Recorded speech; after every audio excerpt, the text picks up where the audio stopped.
Welcome to good health. ఈ రోజు మనం పక్షవాతం గురించి తెలుసుకుందాము.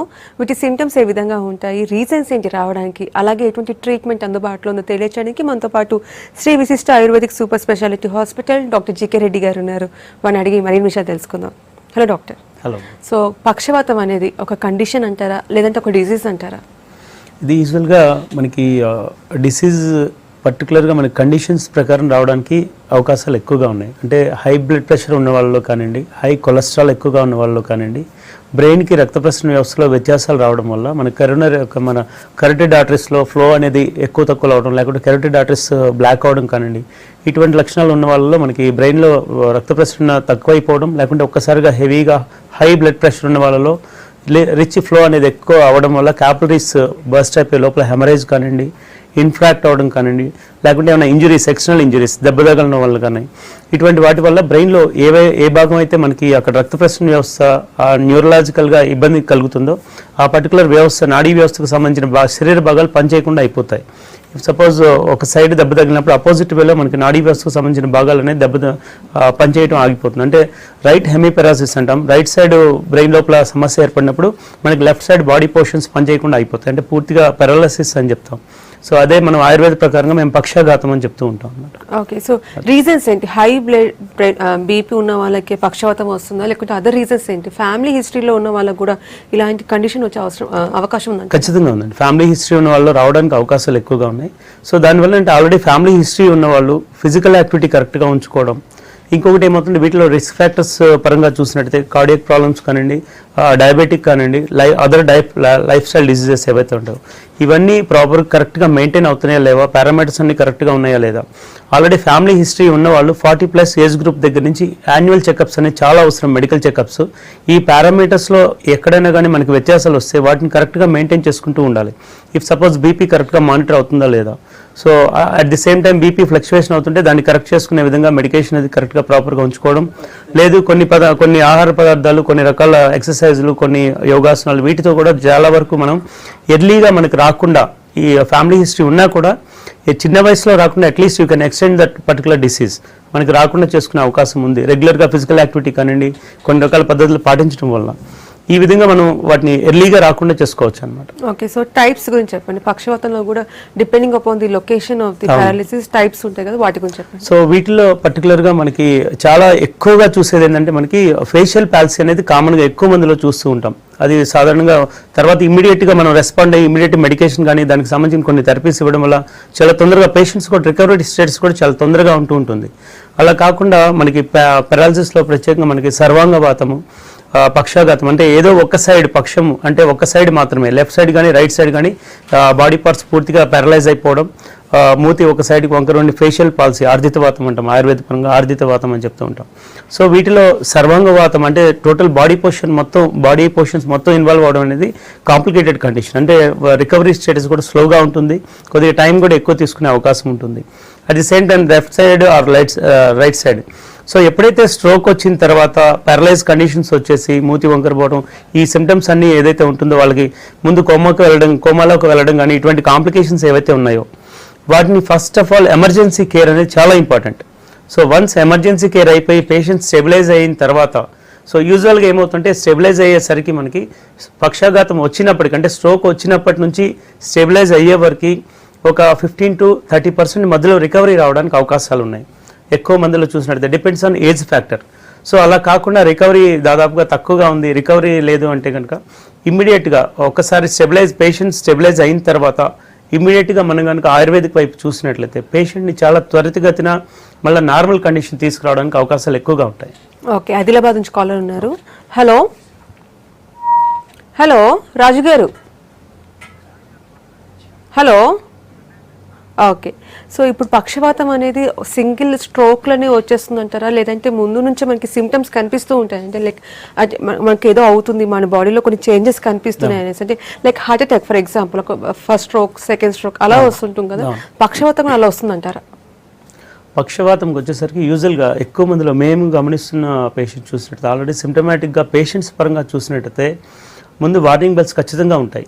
అది ఏ విధంగా ఉంటుంది అంటే మనకి శరీర భాగాల్లో ఏదో ఒక సైడ్ మొత్తం కూడా తిమ్మిర్లు వచ్చినట్లు అనిపించడం, శ్వాసలో వ్యత్యాసాలు రావడం, ఛాతి బరువుగా అనిపించడం కానివ్వండి, తలంతా బరువుగా అనిపించడం, సడన్గా తిమ్మిర్లు వచ్చినట్టు ఏదో ఒక భాగం అంతా కూడా బరువుగా అనిపించే మూమెంట్స్, అంటే రెగ్యులర్ చేసే యాక్టివిటీ వీక్గా అనిపించడం, ఆ శరీర భాగం నడిచేటప్పుడు ఏదో ఒక సైడ్ లింబ్ పూర్తి స్థాయిలో మనం బలంగా చేయలేకపోవడం, at the same time grip అనేది లెఫ్ట్ హ్యాండ్ రైట్ హ్యాండ్ రెండు హ్యాండ్స్లో గ్రిప్ అనేది వ్యత్యాసం రావడం.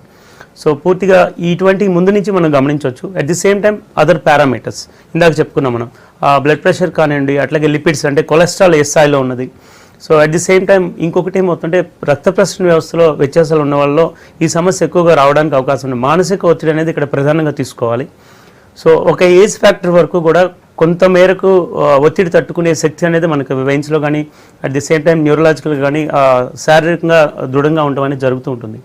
సర్టన్ ఏజ్ గ్రూప్ దాటిన తర్వాత ఇంకొకటి ఫ్యామిలీ హిస్టరీ ఉన్నప్పుడు ఒత్తిడి తట్టుకోలేని తత్వం ఉన్న వాళ్ళలో ఇప్పుడున్న పరిస్థితి ఏంటంటే తీవ్రమైన ఒత్తిడితో కూడిన వ్యవస్థ మొత్తం కూడా వాళ్ళు ఉదయం లేచిన దగ్గర నుంచి పడుకునే వరకు ఏ కార్యక్రమం, ఇంట్లో విషయాలు తీసుకోండి, బయట వాళ్ళు చేసే ప్రొఫెషనల్ విషయాలు తీసుకోండి, ఎటువైపు కూడా మానసికంగా ఒత్తిడి లేని పనులు ఏ విధంగా కూడా లేవు.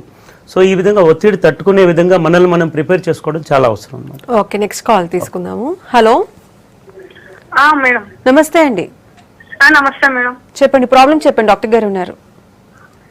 చెప్పండమ్మా. మేడం ఇట్లా మా సార్ కి 35 years మేడం. ఓకే. తనకి రైట్ సైడ్ పెరాలసిస్ వచ్చింది సార్. అది బ్రెయిన్ కి బ్లడ్ క్లాటింగ్ అయ్యి. రైట్. ఎన్ని రోజులు అయిందమ్మా వచ్చి ఇప్పటికి? ఇప్పుడు 9 months అవుతుంది సార్. 9 months అవుతుంది. రికవరీ అంటే వచ్చినప్పటికీ ఇప్పటికి ఎంతవరకు బెటర్ అయ్యారమ్మా? ఇప్పుడు కొంచెం స్టిక్ పట్టుకుని నడుస్తున్నారు సార్. స్టిక్ పట్టుకుని నడుస్తున్నారు. సో ఇంకా అది పూర్తి స్థాయిలో బలంగానే మూమెంట్స్ రెగ్యులర్ గా నార్మల్ కి మాత్రం రాలేదు. ఇంకా రాలేదు సార్. కాలు కానీ చెయ్యి అంటే అసలు లేవడం లేదు సార్. కాలు ఇంకా పూర్తిగా లేదు. రైట్. అప్పుడు మీరు చెప్పినట్టు ఇప్పుడు ఇంప్రూవ్మెంట్ పరంగా చూస్తే ఒక 40 to 50% మధ్యలో ఇంప్రూవ్మెంట్ వచ్చింది అది. సో ఖచ్చితంగా అది తక్కువ టైమే అన్నాం. 9 months అంటే ఇప్పుడు మా దగ్గరకు వచ్చే పేషెంట్స్తో పోలిస్తే చాలా తక్కువ టైంలోనే చెప్తున్నారు మీరు. యూజువల్గా some years 4 years 6 years 8 years back stroke అయిన పేషెంట్స్ కూడా మనం ట్రీట్ చేస్తున్నాం ఇప్పుడు. సో 9 months అంటే తొందరగా రికవరీ కూడా చాలా క్విక్గా ఉంటుంది. ఒక్కసారి మీ దగ్గర ఆల్రెడీ బ్రెయిన్ తీసిన సిటీ స్కాన్స్ కానీ ఎంఆర్ఐ రిపోర్ట్స్ అవి ఆల్రెడీ ఉండాలి. ఓల్డ్ రిపోర్ట్స్ తోటి స్ట్రోక్ వచ్చినప్పుడు డిశ్చార్జ్ సమ్మరీ అవన్నీ తీసుకుని ఒకసారి వచ్చే ప్రయత్నం చేయండి. ఫిజికల్గా కూడా ఒకసారి ఎగ్జామిన్ చేసిన తర్వాత ట్రీట్మెంట్ ఇనిషియల్గా అయితే 28 days first dose of treatment 28 days course ఉంటుంది. అది హాస్పిటల్లో మీకు రూమ్స్ అవి ఉంటాయి. సో రెగ్యులర్గా ఉదయము ఈ సాయంత్రము 2 రకాల పద్ధతుల్లో చికిత్సా విధానం ఉంటుంది. సో ఒక్కసారి ఫిజికల్గా పేషెంట్ కూడా ఎగ్జామిన్ చేసిన తర్వాత చికిత్స ఎన్ని రోజులు చేయాలి ఏంటి అనేది వివరంగా నేను చెప్పడానికి అవకాశం ఉంటుంది. ఓకే, సో కాలర్ చెప్పండి 35 years of age అంటే అంత ఎర్లీగా పక్షవాతం వచ్చే ఛాన్సెస్ ఉన్నాయంటారా?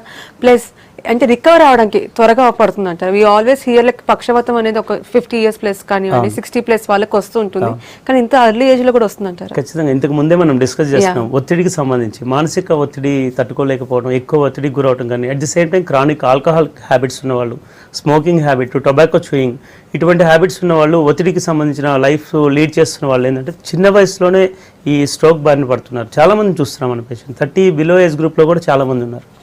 ఓకే, నెక్స్ట్ కాల్ తీసుకుందాము. Hello sir. Hello madam. నమస్తే అండి. మాట్లాడండి డాక్టర్ గారు. చెప్పండి అండి. Hello sir. Good evening sir. Good evening, చెప్పండి అండి.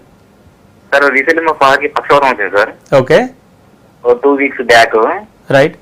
అతనికి స్ట్రోక్ లైట్ గా వచ్చింది. రైట్ హ్యాండ్ రైట్ లెగ్ పడిపోయింది. ప్లస్ మాట అనేది నచ్చిగా వస్తుంది. బ్రెయిన్ అన్కాన్షియస్ ఉంటుంది. మైండ్ కూడా రైట్. ఇప్పుడు ఉండట్లేదు. ఇప్పుడు హాస్పిటల్ నుంచి డిశ్చార్జ్ అయ్యారండి? రీసెంట్లీ డిశ్చార్జ్ చేసినాం సార్. డిశ్చార్జ్ చేశారు. ఇప్పుడు స్టేటస్ ఏంటి? పేషెంట్ స్టేటస్ ఏంటి ఇప్పుడు? స్టేటస్ ఇప్పుడు రైట్ హ్యాండ్ రైట్ లెగ్ మామూలుగా లేవాడుతాడు. ఓకే. ఇంకోటి ఏంటంటే మాట రావట్లేదు సార్. కరెక్ట్ గా మాట రావట్లేదు. ప్లస్ మైండ్ అప్పుడప్పుడు అన్కాన్షియస్ ఉంటుంది. మన మైండ్ ఉండట్లేదు. అంటే ఇనిషియల్ గానే ఉంది కదండి, అంటే 15 days బ్యాకే జరిగింది కాబట్టి కొద్దిగా స్ట్రోక్ ఎవల్యూషన్ కొంతమందిలో ఏమవుతుందంటే మళ్ళా ఎవల్యూషన్ స్టేజ్ లో కూడా ఉంటుంటుంది. ఒకసారి ఆయన రిపోర్ట్స్ అవి చూసిన తర్వాత మనం ఏ స్థాయిలో ఉంది, హెమరేజ్ ఇన్ఫాక్ట్ ఏ స్థాయిలో ఉందనేది చూసిన తర్వాత, సో 15 days అయిందన్నారు, ఆల్రెడీ డిశ్చార్జ్ కూడా అయ్యారు కాబట్టి ఇమీడియట్గా మనం ఆయుర్వేద పరంగా ఈ పంచకర్మ చికిత్సా పద్ధతులు, సో వీటి ద్వారా న్యూరలాజికల్గా స్ట్రెంత్ చేసే విధంగా చికిత్సా పద్ధతులు పాటిస్తే తొందరగా ఆయనకి రికవరీ అవడానికి కూడా అవకాశం ఉంటుందండి. అవకాశం ఉంటే ఒకసారి డైరెక్ట్ పేషెంట్ తీసుకొని వచ్చేసేయండి, చూద్దాం మనం. ఓకే, సో పక్షవాతానికి ఎటువంటి ట్రీట్మెంట్ ఉందంటారు? ఇట్స్ ఎ న్యూరాలజికల్ కండిషన్ కాబట్టి ఆయుర్వేదిక్లో స్పెషలైజ్డ్ ట్రీట్మెంట్స్ ఏమైనా ఉన్నాయంటారా? ఖచ్చితంగా ఉన్నాయండి. ఇప్పుడు అంటే ఇవాళ మనం మాట్లాడుకుంటున్నాం, కానీ పూర్వం నుంచి కూడా పక్షాఘాతము పెరాలసిస్ ఏదైతే ఉందో వీటికి వైద్యం అనగానే ఫస్ట్ ఆయుర్వేదం మాత్రమే గుర్తొచ్చేది.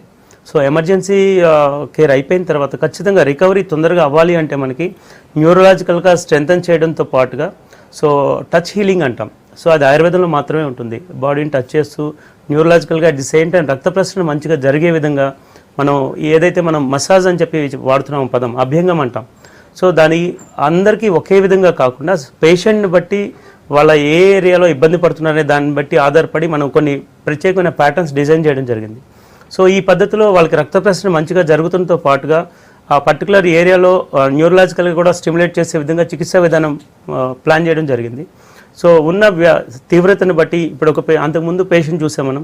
సో కాలర్స్ చెప్తున్నాను నేను. ముందు కాలర్ చూసినట్టయితే 9 months బ్యాక్ వచ్చింది, లెఫ్ట్ హ్యాండ్ రైట్ హ్యాండ్ కొద్దిగా నడవగలుగుతున్నారు స్టిక్ హెల్ప్ తోడని చెప్పారు. So at the same time 15 days back వచ్చిన హిస్టరీ ఒక కేసు చూసాము. సో ఈ 2 కేసెస్ చూసినట్లయితే మనం ముందు కేసు కన్నా కూడా నెక్స్ట్ సెకండ్ కాలర్ చెప్పినట్టు మనకి సో ఈ రెండింటిని సేమ్ టైంలో మనం ట్రీట్మెంట్ ప్లాన్ చేస్తే వాళ్ళ రిపోర్ట్స్ అవి చూసిన తర్వాత నేను ఇంకా వివరంగా చెప్పగలను. సో 15 days బ్యాక్ వచ్చిన హిస్టరీ ఉన్న పేషెంట్ చాలా తొందరగా రికవరీ అవడానికి అవకాశాలు ఉన్నాయి మన ట్రీట్మెంట్ ఇద్దరికి ఒకసారి స్టార్ట్ చేస్తే. ఎందుకంటే 9 months నుంచి కూడా వాళ్ళ మూమెంట్స్ అవి రిస్ట్రిక్ట్ అయిపోయి ఉంటాయి. సో ఏ విధంగా రక్త ప్రసరణ వ్యవస్థ ఇమీడియట్గా అది మనం అనుకున్న స్థాయిలో రికవరీ అవడం చాలా స్లోగా ఉంటుందండి. అదే 15 days పేషెంట్ బ్యాక్ స్ట్రోక్ వచ్చిన పేషెంట్ తీసుకుంటే చాలా తొందరగా రికవరీ అనేది చాలా తొందరగా ఉంటుంది. ఓకే, నెక్స్ట్ కాల్ తీసుకుందాము. Hello hello okay. సో ఇందాక చెప్పంటే ఎంత త్వరగా ట్రీట్మెంట్ తీసుకుంటేనే అంత బెటర్ రిజల్ట్స్ కనిపిస్తూ ఉంటుంది. అంటే అంత త్వరగా ఎలా రావాలంటే అంటే ఎప్పుడు రావాలంటే ఇప్పుడు ఎమర్జెన్సీ కేర్ అయిన వెంటనే ఆయుర్వేదిక్ మెడిసిన్ స్టార్ట్ చేయాలంటారు. అవును, ఇప్పుడు మనకి ఎమర్జెన్సీ కేర్ అనేది ఎట్లా ఉంటుందంటే కోమాలో ఉన్న పేషెంట్ కానివ్వండి, డెలిరియం స్టేజెస్ లేకుంటే మళ్ళీ రిపీట్ ఇప్పుడు ఎందుకంటే డిసీజ్ ఎవల్యూషన్ స్టేజెస్లో ఉన్న వాళ్ళని మళ్ళీ ఆ స్ట్రోక్ అనేది ఎంబడెంబడే రావడం ఇట్లా ఉంటుంది. సో ఆ కండిషన్ స్టాప్ అయిపోయి పూర్తిగా స్టెబిలైజ్ అయ్యి పేషెంట్ శ్వాస ప్రక్రియ కానివ్వండి అదర్ కాంప్లికేషన్స్ ఏం లేకుండా రెగ్యులర్గా మెయింటైన్ అవుతున్న పేషెంట్ ఏదైతే ఉంటుందో సో ఫీడింగ్ ప్రాపర్గా వెళ్తుంది.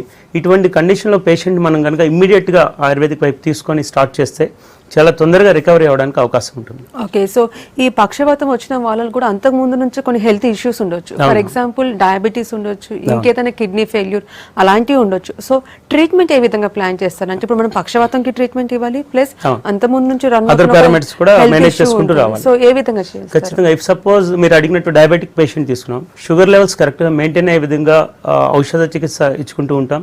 అట్ ది సేమ్ టైం వాళ్ళ ఫీడింగ్ కరెక్ట్గా ఉంటుందా లేదా, మనం ఇచ్చే ఆహార పదార్థాలు కరెక్ట్గా వాళ్ళ షుగర్ లెవెల్స్ మెయింటైన్ అయ్యే విధంగా వాళ్ళ డైట్ షెడ్యూల్ ప్లాన్ చేస్తూనే మనం ఇచ్చే చికిత్సా పద్ధతి పక్షాఘాతం అంటే పెరాలసిస్కి ఇచ్చే చికిత్సా పద్ధతి ప్లాన్ చేయడం జరుగుతుంది. ఈ ప్లాన్ కూడా యూజువల్గా ఏమవుతుందంటే డీహైడ్రేట్ అవుతుంటారు. మనం ఇచ్చే చికిత్సా పద్ధతిలో యూజువల్గా డీహైడ్రేషన్ ఉంటుంటుంది. If it is diabetic patient ఇందాక నేను చెప్పాను మార్నింగ్ అండ్ ఈవినింగ్. సో కొంతమందికి ఏం చేస్తామంటే 2 spans ఆఫ్ ట్రీట్మెంట్స్ అంటే ఒకేసారి ఫుల్ స్ట్రెచ్ ట్రీట్మెంట్ టాలరేట్ చేయలేరు, డిపెండ్స్ ఆన్ వాళ్ళ శారీరక స్థితి మీద ఆధారపడి. సో అటువంటి పేషెంట్స్లో ఏంటంటే మార్నింగ్ ఒక ప్లాన్ ఉంటుంది, ఈవినింగ్ ఒక ప్లాన్ ఉంటుంది. సో కొంచెం అంటే మాడ్యూల్స్ చేంజ్ చేసుకొని చేయాల్సిన అవసరం ఉంటుంది. వాళ్ళ శారీరక స్థితి వాళ్ళ వ్యాధి బలం మీద ఆధారపడి చికిత్సా విధానం ప్లాన్ చేయాల్సిన అవసరం ఉంటుంది. ఓకే, హైదరాబాద్ నుంచి కాలర్ ఉన్నారు. హలో హలో హలో నమస్తే అండి. మేడం నమస్తే మేడం. చెప్పండి మీ ప్రాబ్లం చెప్పండి, డాక్టర్ గారు ఉన్నారు. మేడం నేను హైదరాబాద్ నుంచి, నా పేరు రాజగోపాల్. చెప్పండి రాజగోపాల్ గారు. మేడం సార్ ఇది ఈ పెరాలసిస్ అనేది పక్షవాతం అనేది వంశపారంపరంగా వచ్చే ఛాన్సెస్ ఉంటాయి సార్ దీనికి? డిపెండ్స్ ఆన్ ఇందాక చెప్పానండి నేను వాళ్ళ శారీరక ఒత్తిడిగా కానీ వాళ్ళకున్న పారామీటర్స్ ఏవైతే ఉంటాయి. If it is hyper tension diabetes ఈ కాంప్లికేషన్స్ కూడా ఉన్నవాళ్ళు ఎర్లీ స్టేజ్లో 35 నుంచి 40 ఏజ్ గ్రూప్లోనే డయాబెటీస్ హైపర్ టెన్షన్ ఇవన్నీ వచ్చిన వాళ్ళలో ఫ్యామిలీ హిస్టరీ ఉంటే కనుక ఖచ్చితంగా రావడానికి పాసిబిలిటీస్ ఉన్నాయండి ఇప్పుడున్న పరిస్థితిలో. సో దాన్ని బట్టి ఏంటంటే ఇటువంటి ఫ్యామిలీ హిస్టరీ ఉన్నవాళ్ళు సో లైఫ్ స్టైల్ కరెక్ట్గా మెయింటైన్ చేసుకుంటూ టొబాకో చూయింగ్ కానీ ఆల్కహాల్ కానీ స్మోకింగ్ కానీ వీటికి దూరంగా ఉండడం చాలా ఇంపార్టెంట్ అండి. ఓకే, నెక్స్ట్ కాల్ తీసుకుందాము. Hello good evening madam. Good evening అండి, చెప్పండి ప్రాబ్లం చెప్పండి, డాక్టర్ గారు ఉన్నారు. అంటే మా అల్లుడు ఉన్నారు, 15 years ఉన్నాడు. ఓకే ఓకే, అయితే ఆ అబ్బాయికి ఏంటంటే సడన్ గా ఏదైనా స్ట్రెస్ వల్లనో దేని వల్లనో పెరాలసిస్ వస్తుంది. అంటే ఒక సైడ్ చిన్న ఉంటది కదా కింద భాగము, ఒక సైడ్ వెళ్ళిపోయి చేతులన్నీ వంకర అయిపోతున్నాయి. అంటే టాబ్లెట్స్ డైలీ వేసుకుంటున్నానండి, ప్రాబ్లం ఏంటంటారు? సో అది వ్యాధి నిర్ధారణ చేశారండి? ఇప్పుడు ఆల్రెడీ మెడిసిన్ వాడుతున్నారు, వ్యాధి నిర్ధారణ చేశారా అతనికి? ప్రాబ్లం ఏంటి అనేది చేయించామండి, అది పారాలిసిస్ కాదు అని అంటున్నారు. రైట్ కానీ ఒకసారి మూర్ఛ వచ్చి పడిపోతున్నాడు. రైట్ ఫిట్స్ అండి, అది యాక్చువల్గా మనకి ఎపిలెప్సీ అంటాము, ఫిట్స్ కండిషన్ ఉంది అతనికి. సో దానికి సంబంధించి మన హాస్పిటల్లో రిటైర్డ్ ప్రొఫెసర్ డాక్టర్ వెంకటయ్య గారు ఉన్నారు. అట్లాగే మన హాస్పిటల్ చీఫ్ ఫిజిషియన్, అంటే పారాలసిస్ కాంప్లికేటెడ్ కానివ్వండి, అట్లాగే ఫిట్స్ కానీ ప్రత్యేకించి ఆయన చూడడం జరుగుతూ ఉంటుంది. ఒకసారి బాబుని మీ ఆల్రెడీ రిపోర్ట్స్ అన్నీ వచ్చి ఉండాలి మీ దగ్గర. సో ఈజీ ఇటువంటి అన్నీ అవసరం అవుతాయి. ఒకసారి ఆ రిపోర్ట్స్ తోటి కూడా వచ్చి డాక్టర్ వెంకటయ్య గారిని కలిసే ప్రయత్నం చేయండి. ఒకసారి ఆయన ఫిజికల్గా చూసిన తర్వాత చికిత్స ఏ విధంగా ఉంటుంది ఏంటి ఆయన గైడ్ చేస్తారు మీకు. ఓకే, సో పక్షవాతం వచ్చిన వాళ్ళలో కాంప్లికేషన్స్ ఏ విధంగా ఉంటాయి? యూజువల్గా పక్షవాతం అంటేనే కాంప్లికేటెడ్ ప్రాబ్లం. దీనిలో ఎక్కువగా చూసినట్టయితే మా దగ్గరకు వచ్చే పేషెంట్స్ను మనం చూసినట్టయితే టోటల్గా ఎక్కువ మేజర్గా ప్రాబ్లం ఫేస్ చేస్తుంది. ఈవెన్ లిమ్స్ కానీ నోరు పడిపోవడం, వీటి నుంచి అటెండర్స్ ఎవరు పెద్దగా బాధపడరు. అది రెగ్యులర్గా మెడికేషన్ ఇవి చేసుకుంటూ ఉండొచ్చు. ఏదైతే మలమూత్రాలు కంట్రోల్ తప్పి ఉంటాయో వీళ్ళని ఏమవుతుందంటే ఆ కేర్ తీసుకోవడం కానీ హైజీన్ పాటించడం కానీ కొద్దిగా ఇబ్బందితో కూడిన వ్యవహారం. సో దీనివల్ల ఏంటంటే అటెండర్స్ కూడా కొంచెం కేర్ఫుల్గా లీడ్ చేయాల్సిన అవసరం ఉంది. వీటిలో కాంప్లికేటెడ్ అంటే ఎక్కువ మంది స్ప్లింటర్ ప్రాబ్లమ్స్ అనమాట, అంటే మోషన్ తెలియకుండా పడిపోవడం, at the same time urine control లేకపోవడం. సో ఇమ్మీడియట్గా మేము ధ్యాస పెట్టేది ఏంటంటే ఇటువంటి పేషెంట్స్లో first urine and motion control రావడం కూడా ఆ స్ప్లింటర్ని స్టిమ్యులేట్ చేసే విధంగా చికిత్సా విధానం ప్లాన్ చేయడం జరుగుతుంది. సో మనం చేసే ప్రోగ్రామ్ తోటి ఒక 14 days నుంచి 21 daysలోని దాదాపుగా ఈ స్ప్లింటర్స్ అనేది నార్మల్ రావడం చాలా మందిలో చూస్తున్నాం మేము. ఓకే, ఖమ్మం నుంచి కాలర్ ఉన్నారు. హలో హలో హలో రమేష్ గారు చెప్పండి, ప్రాబ్లం చెప్పండి, డాక్టర్ గారు ఉన్నారు. సార్ మాకు 4 సంవత్సరాలు మేడం, మా పారాలసిస్ వచ్చి. ఓకే చెప్పండి రమేష్ గారు. మేము విజయవాడ మెషిన్ వాడుతున్నాం సార్. ఓకే సార్ ఇది హోమియోపతి వాడచ్చా సార్? వాడచ్చు, ఏ సిస్టమ్ అయినా వాడచ్చు అండి. ఒకటి ఏమవుతుంది, పేషెంట్ రికవరీ ఎలా ఉంది అనేది చూసుకోవాల్సిన అవసరం ఉంటుంది. ఇప్పుడు హిస్టరీ ఎన్ని రోజుల నుంచి ఉందండి ఆమెకి? స్ట్రోక్ వచ్చి ఎన్ని రోజులు అయింది? 4 సంవత్సరాలు అయింది సార్ జబ్ చేసి. రికవరీ ఎలా ఉంది? అప్పటికి ఇప్పటికి ఎంతవరకు రికవరీ అయ్యారు? కొంచెం నడుస్తారు సార్. నడుస్తున్నారు. సో యూజువల్గా మనకు ఆయుర్వేద ప్రకారం ఎలా ఉంటుందంటే ఫస్ట్ ఇనిషియల్ స్టేజ్ ఆఫ్ ట్రీట్మెంట్లో మనం పంచకర్మ విధానంలో చేసే ట్రీట్మెంట్స్ వల్ల మనకి కేవలం ఔషధ చికిత్స కాకుండా శారీరకంగా రక్త ప్రసరణ వ్యవస్థ కానీ న్యూరలాజికల్గా కానీ స్టిమ్యులేట్ చేసే విధంగా చికిత్సా విధానం ఉండడం వల్ల రికవరీ అనేది ఫస్ట్ స్టెప్ ఆఫ్ ట్రీట్మెంట్లో దాదాపుగా చాలా తొందరగా రికవరీ అవ్వడానికి అవకాశం ఉంటుంది. తర్వాత ఇంటర్నల్ మెడిసిన్స్ అనేది రెగ్యులర్గా ఎవ్రీ 2 monthsకి మెడిసిన్స్ చేంజ్ చేసుకుంటూ వెళ్తూ ఉంటాం. సో ఈ ట్రీట్మెంట్ కూడా పేషెంట్ కాంప్లికేషన్స్ని బట్టి వాళ్ళకున్న వ్యాధి తీవ్రతను బట్టి ఫస్ట్ కోర్స్ 28 days ఇచ్చిన తర్వాత మళ్ళీ ఒక 3 months తర్వాత మళ్ళీ ఒక 14 days, ఒక 3 months తర్వాత మళ్ళీ ఒక 7 days, ఈ విధంగా ఒక ఇయర్ ప్రోగ్రామ్ ఉంటూ ఉంటుంది వాళ్ళ వ్యాధి తీవ్రతను బట్టి అండ్ రికవరీ అయ్యే పరిస్థితిని బట్టి. ఒకవేళ పూర్తి స్థాయిలో రికవరీ అయితే మాత్రం రెగ్యులర్గా మెడిసిన్స్ మీద ఉంచడం జరుగుతూ ఉంటుందండి. ఓకే, సో ఇప్పుడు అంటే వాళ్ళ మదర్కి 4 years అవుతుంది వచ్చి. సో 4 years వరకు ఒక రకమైన ట్రీట్మెంట్ కి అలవాటు అవుతూ ఉంటారు. కొంతమందికి 6 years 7 years నుంచి సఫర్ అయ్యే వాళ్ళు ఉంటారు. సో ఆ స్టేజ్ లో ఆయుర్వేదిక్ ట్రీట్మెంట్ కి షిఫ్ట్ అవ్వచ్చు అంటారా? వాళ్ళకి ఏ విధమైన రిజల్ట్స్ కనిపిస్తాయి? ఇప్పుడు నేను చెప్తున్నాడు, ఇప్పుడు ఇందాక కూడా చెప్పాను నేను 9 months హిస్టరీ ఉన్న వాళ్ళకి, సమ్ ఇయర్స్ హిస్టరీ ఉన్న వాళ్ళకి మూమెంట్స్ అనేది ఒక రిస్ట్రిక్టెడ్ మూమెంట్స్ అయిపోతాయి. బాడీ మూమెంట్స్ మొత్తం కూడా వాళ్ళు యూజువల్గా మనం ఏదైనా ఇప్పుడు డాక్టర్స్ చెప్పిన ఎక్సర్సైజ్ కానీ ప్యాటర్న్ ఏదైతే ఉంటుందో కొద్ది రోజులు చేయడం జరుగుతూ ఉంటుంది. రెగ్యులర్గా చెప్పిన తర్వాత ఒక 1 month 2 months 3 months రెగ్యులర్గా ప్రాక్టీస్ చేయడం, ఇంట్లో వాళ్ళ దగ్గర కూర్చొని చేయించడం, ఇదంతా ఉంటుంది. రాను రాను ఏమవుతుందంటే రికవరీ పెద్దగా కనిపించకపోయేసరికి వాళ్ళ అశ్రద్ధ అనేది పెరుగుతుంది. ఇది రెగ్యులర్ చేసేది ఆపేస్తూ ఉంటారు. సో దట్ అక్కడున్న మూమెంట్స్ అనేది రిస్ట్రిక్ట్ అయిపోతూ ఉంటాయి. ఆ పర్టికులర్ ఏరియా మూమెంట్స్ రిస్ట్రిక్ట్ అవడం వల్ల మనకి రెగ్యులారిటీ అనేది జరగకపోవడం వల్ల మూమెంట్స్ అలానే ఉంటూ ఉంటాయి. కేవలం ఔషధ చికిత్స అనేది మెయింటెనెన్స్ మాత్రమే అవుతుంది అది. సో ఎప్పుడైతే మనం పంచకర్మ ద్వారా శరీరం మొత్తం కూడా మనం కాన్స్టిట్యూషన్ పరంగా చికిత్సా విధానం చేస్తామో పూర్తి స్థాయిలో రికవరీ అవడానికి అవకాశాలు ఎక్కువగా ఉంటాయి అన్నమాట. ఓకే, సో చాలా మంది పేషెంట్స్ అంటే పక్షవాతం వచ్చిన పేషెంట్స్ డిప్రెషన్కి లోన్ అవుతుంటారు. ఎందుకంటే ఎవరు అంటే మాట్లాడే వాళ్ళు ఉండరు, బయట ప్రపంచం చూడలేరు. అలాగే వాళ్ళతో ఉండే అటెండర్స్ కూడా ఒకలాంటి అంటే అంత కేరింగ్ ఉండదు అనమాట. సో వాళ్ళకి ఎటువంటి కౌన్సిలింగ్ ఇస్తారు మీరు? సో యూజువల్గా ఫస్ట్ ఆఫ్ ఆల్ మేము చేసే ఫస్ట్ స్టెప్ ఏమవుతుందంటే పేషెంట్కి ట్రీట్మెంట్ స్టార్ట్ చేసే కంటే ముందు పేషెంట్ అటెండర్స్ కౌన్సిలింగ్ ఇవ్వడం అనేది చాలా ఇంపార్టెంట్. ఇక్కడ ఏమవుతుందంటే మనకి పేషెంట్ ఎవరితో ఎక్కువ ప్రేమగా ఉంటారు, పేషెంట్ మీద ఎక్కువ ఎవరు ప్రేమగా ఉంటారు. సో ఇక్కడ ఈ పాయింట్ అనేది చాలా ఇంపార్టెంట్. ఎవరితో బాగా దగ్గరగా ఉంటారు అనేది వాళ్ళని పేషెంట్ దగ్గర ఉంచమని చెప్పడం మేము చెప్తూ ఉంటాం.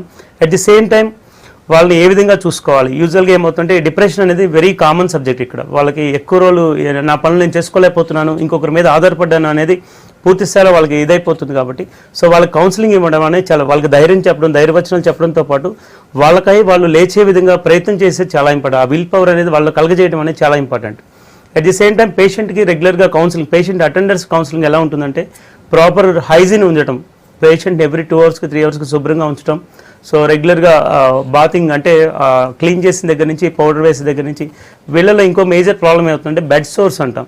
ఎక్కువ బెడ్ రెడీ ఉన్న వాళ్ళు కదిలించకపోవడం వల్ల ఏమవుతుందంటే వీపు మీద కానీ కింద పెరుదుల భాగంలో, తొడ భాగంలో అంతా కూడా గాయాలు ఏర్పడి బెడ్ సోర్స్ ఏర్పడి మెయిన్ మనం పక్షాఘాతం అంటే పెరాలసిస్ చేయాల్సిన ట్రీట్మెంట్ కన్నా కూడా ఇవి ఇంకా ఇబ్బంది పెడుతూ ఉంటాయి. సో దట్ అసలు ట్రీట్మెంట్ పక్కకు పెట్టి వీటికి ట్రీట్మెంట్ చేయాల్సిన అవసరం ఏర్పడుతూ ఉంటుంది. సో ఇటువంటి పరిస్థితులు రాకుండా ఉండడం అనేది చాలా ఇంపార్టెంట్. దానికి మనం పేషెంట్స్ కౌన్సిలింగ్ ఇవ్వడం, at the same time patient attenders counselling ఇవ్వడం జరుగుతూ ఉంటుంది. ఓకే, నెక్స్ట్ కాల్ తీసుకుందాము. హలో హలో హలో, నమస్తే అండి. నమస్తే అమ్మా. చెప్పండి, ప్రాబ్లం చెప్పండి, డాక్టర్ గారు ఉన్నారు. నాకు 4 years అయిందమ్మా చెప్పండి అండి. పెరాలసిస్ వచ్చి 2012 పెరాలసిస్ వచ్చింది. ఓకే, ట్రీట్మెంట్ నమస్తే అమ్మా. రైట్ పెరాలసిస్ వచ్చింది, కాలు అయిపోయింది అనమాట. రైట్ తిరుగుతా ఉన్నాను. అది ఇప్పుడు అలోపతి వాడాను అన్నమాట ఇప్పటివరకు. ఇక్కడ కూడా వాడుతున్నాను. రైట్, దాని గురించి ఇప్పుడు రికవరీ ఎంతవరకు వచ్చారండి మీరు? ఇప్పుడు నడుస్తా ఉన్నాను, చేస్తా ఉన్నాను. కొద్దిగా చెయ్యి కూడా కొద్దిగా పైకి లేస్తా ఉంది. రైట్, కొద్దిగా ఫింగర్ హ్యాండ్స్ మూవ్మెంట్ కూడా ఉంది. రైట్, గ్రిప్ బాగానే ఉందండి మీకు? గ్రిప్ బాగుందండి, కొద్దిగా ఉంది. కొద్దిగా ఫింగర్స్, హ్యాండ్ ఫింగర్స్ కొద్దిగా మూవ్మెంట్ తక్కువ ఉంది కొద్దిగా. రైట్ రైట్, రాత్రి పూట కాలు చేయి బాగా లాగుతుంది అన్నమాట. Right right. సో దీనికి ఆల్రెడీ మీరు రికవరీ చాలా వరకు ఇస్తాం కదండి, సెకండ్ ఇస్తే గ్రిప్ పట్టుకుంటే కొద్దిగా వస్తుంది. Right right. ఇప్పుడు రెగ్యులర్ ఎక్సర్సైజ్ అనేది అవసరం అండి. మీరు ఆల్రెడీ కొన్ని మూమెంట్స్ అయితే చేస్తుండాలి. అవి రెగ్యులర్గా పారామీటర్స్ మెయింటైన్ చేసుకుంటూనే మన ఆయుర్వేద పరంగా పంచకర్మ ఒక కోర్స్ తీసుకున్నట్లయితే మీరు ఒకసారి మీరు హాస్పిటల్కి మీ రిపోర్ట్స్ తోటి వచ్చినట్లయితే ఫిజికల్గా ఎగ్జామిన్ చేసిన తర్వాత ఎన్ని రోజులు అవసరం అనేది చెప్తాను. సో అది రెగ్యులర్గా ఈ ట్రీట్మెంట్ తర్వాత రెగ్యులర్గా ప్రాక్టీస్ చేసుకుంటే ఇంకా పూర్తి స్థాయిలో రికవరీ రావడానికి అవకాశం ఉందండి. ఓకే, నెక్స్ట్ కాల్ తీసుకుందాము. హలో హలో, చెప్పండి, ప్రాబ్లం చెప్పండి, డాక్టర్ గారు ఉన్నారు. ఇది హలో చెప్పండి. చెప్పండి, వింటున్నాం సార్. నమస్తే సార్. నమస్తే అండి. ఇది మనకి ఎన్నెపూస ఒకటి ప్రాబ్లం ఉండే సార్. ఓకే, ఇది ఆపరేషన్ చేయించుకున్నా సార్. ఓకే, ఎన్ని రోజులు అయిందండి ఆపరేషన్ అయ్యి? 40 రోజులు అయింది సార్. రైట్, ఇప్పుడు ఎలా ఉన్నారు? ఆ ఏరియాలో కొంచెం వస్తున్నది సార్. ఓకే, దీనివల్ల మన ముందు రోజులు ఏమైనా వచ్చే అవకాశాలు ఉంటాయి సార్? ఏమన్నా? సో ఇప్పుడు బాగానే ఉన్నారు కదా? మూమెంట్ అని నడవడం కూర్చోవడం లేవడం ఇవన్నీ కరెక్ట్గానే ఉన్నాయి కదా? కొంచెం నొప్పున్నది సార్ ఇది. రైట్, అంటే ఇంకా మీకు 40 days అయిందన్నారు. రెగ్యులర్గా వాళ్ళు కొన్ని ఎక్సర్సైజ్లు అవి చెప్తారండి, అవి రెగ్యులర్గా ప్రాక్టీస్ చేసుకోండి. మళ్ళీ రాకుండా ఆ పరిస్థితి రాకుండా ఉండాలి అంటే మీకు కొన్ని ఫిజికల్గా బాడీ పోస్చరల్గా కొన్ని జాగ్రత్తలు తీసుకోవాల్సిన అవసరం ఉంటుందండి. మీరు ఆల్రెడీ మీ దగ్గర ఉన్న రిపోర్ట్స్ తోటి ఒకసారి కలిసినట్టయితే మన హాస్పిటల్లో దానికి సంబంధించిన టీం ఉన్నాము. సో ఫిజికల్గా ఒకసారి మిమ్మల్ని ఎగ్జామిన్ చేసి మళ్ళీ ఇటువంటి పరిస్థితి రాకుండా ఎటువంటి జాగ్రత్తలు తీసుకోవాలి, కూర్చునే విధానం కానీ పడుకునే విధానం కానివ్వండి, at the same time bath చేసే విధానం, సో ఇవన్నీ మీకు వివరంగా కౌన్సిలింగ్ ఇస్తారు. అంటే జాగ్రత్తలు చెప్పడం జరుగుతుంది. అవి రెగ్యులర్గా ఆ విధంగా మీరు ప్రాక్టీస్ చేసుకుంటే మళ్ళీ ఈ పరిస్థితి రాకుండా చేసుకోవచ్చు. ఓకే, హైదరాబాద్ నుంచి కాలర్ ఉన్నారు. హలో హలో మేడం, చెప్పండి, ప్రాబ్లం చెప్పండి, డాక్టర్ గారు ఉన్నారు. హలో చెప్పండి అండి. మేడం, యాక్చువల్గా మా నాన్నగారికి 4 years బ్యాక్ పెరాలసిస్ వచ్చింది మేడం. ఓకే, మన బ్రెయిన్ స్ట్రోక్ అంటారు కదా సార్, అది పెరాలసిస్ వచ్చింది సార్. అది రైట్. అయితే అది ఆల్మోస్ట్ 2 times రిపీట్ అయింది సార్. మళ్ళీ రీసెంట్ గా అప్పుడే 6 months బ్యాక్ మన 4 years ముందు వచ్చింది కదా సార్. అవును, వచ్చిన తర్వాత మళ్ళీ ఇమీడియట్ 6 months కి మళ్ళీ సెకండ్ టైం అటాక్ అయింది. రైట్.